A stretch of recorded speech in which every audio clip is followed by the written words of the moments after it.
Good morning sir, मेरा नाम मानसी है और हमने मानव नेत्र बनाया है। मानव नेत्र एक अत्यंत महत्वपूर्ण एवं सुग्राही ज्ञानेंद्रिय है। यह एक कैमरे की भांति कार्य करता है। इस संसार में उपस्थित रंग बिरंगी वस्तुओं को देखने के लिए हम अपनी आँखों का प्रयोग करते हैं। मानव नेत्र के कार्य तथा उनके भाग निश्चित होते हैं। सबसे पहले पढ़ेंगे हम कॉर्निया, जिसे स्वच्छमंडल भी कहा जाता है।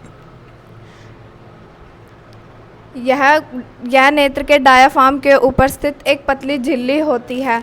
इसी में से होकर प्रकाश हमारे नेत्रों में प्रवेश करता है। यह यह हमारे नेत्र को बाहरी तत्वों से भी बचाता है तथा नेत्रों को चिकनाहट भी प्रदान करता है। अब हम पढ़ेंगे परितारिका के बारे में। परितारिका कॉर्निया के पीछे स्थित होता है। यह एक गहरा तल्य आकार पेशीय डायाफ्राम है। यह हमारे नेत्र में स्थित पुतली को आकार देने में सहायता करता है। इसके बाद है पुतली। यह परितारिका के वलय से बना एक रिक्त स्थान छिद्र है जो परितारिका के केंद्र में पाया जाता है और अभिनेत्र लेंस में जाकर खुलता है। यह नेत्र में प्रवेश करने वाली प्रकाश की मात्रा को नियंत्रित करता है। जब परितारिका सिकुड़ती है तब इसका आकार छोटा हो जाता है और जब परितारिका फैलती है तब इसका आकार भी बढ़ जाता है और नेत्र में प्रवेश करने वाली प्रकाश की मात्रा भी बढ़ जाती है। इसके बाद है अभिनेत्र लेंस, जिसे हम क्रिस्टलीय लेंस भी कहते हैं। यह एक मुलायम एवं लचीले वस्तु से बना पारदर्शी उत्तल लेंस है, जो विभिन्न दूरियों वाली वस्तुओं को देखने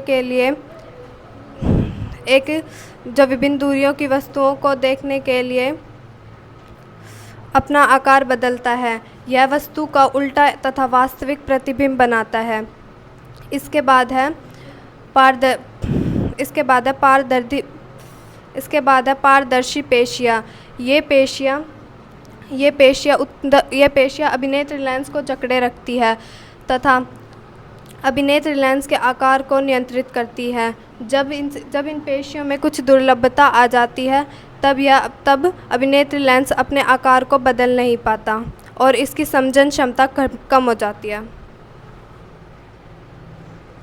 आगे हम पढ़ेंगे काचाभ द्रव। काचाभ द्रव एक लचीली जेली जैसा पदार्थ के बना होता है जो अभिनेत्र लेंस या रेटिना से लेकर पूरे नेत्र गोलक में भरा होता है। इसका अधिकांश भाग काचाभ द्रव से भरा होता है।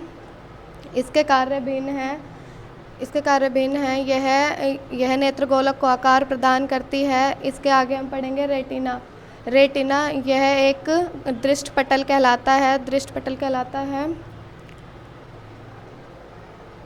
अभिनेत्र लेंस या रेटिना से होकर यह पूरे पश्य भाग से होकर निकलता है, जिसे रेटिना कहलाता है। यह नेत्र प्रकाश का प्रतिबिंब सुग्राही भाग होता है। इसके कार्य भिन्न हैं। यह नेत्र अभिनेत्र लेंस को प्रतिबिंब से होकर आकार प्रदान करता है। इसके बाद हम पढ़ेंगे दृक्तंत्रिका। यह हमारे नेत्रों के उस भाग से निकलकर एक पश्य भाग से निकलकर मस्तिष्क के हिस्से से जुड़ता है, जिसे हम दृक्तंत्रिका कहते हैं। मानव नेत्र में देखने की सीमा 25 सेंटीमीटर अनंत तक होती है। किसी वस्तु को स्पष्ट रूप से देखने के लिए उसकी न्यूनतम दूरी 25 सेंटीमीटर होती है और उसे स्पष्ट रूप से देखने के लिए उसकी अधिकतम सीमा अनंत होती है। निकट बिंदु में हम किसी भी वस्तु को बिना किसी तनाव के देख सकते हैं, तो वह इसी न्यूनतम दूरी को निकट बिंदु कहते हैं। सामान्यतः देखने के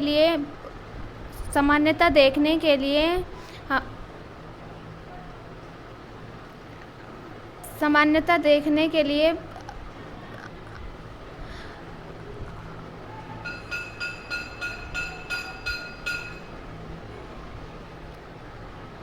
सामान्यतः देखने के लिए सामान्यतः देखने के लिए नेत्र से हमें किसी वस्तु को अगर स्पष्ट रूप से देखना होता है तो हमें उसे 25 सेंटीमीटर दूर रखना चाहिए।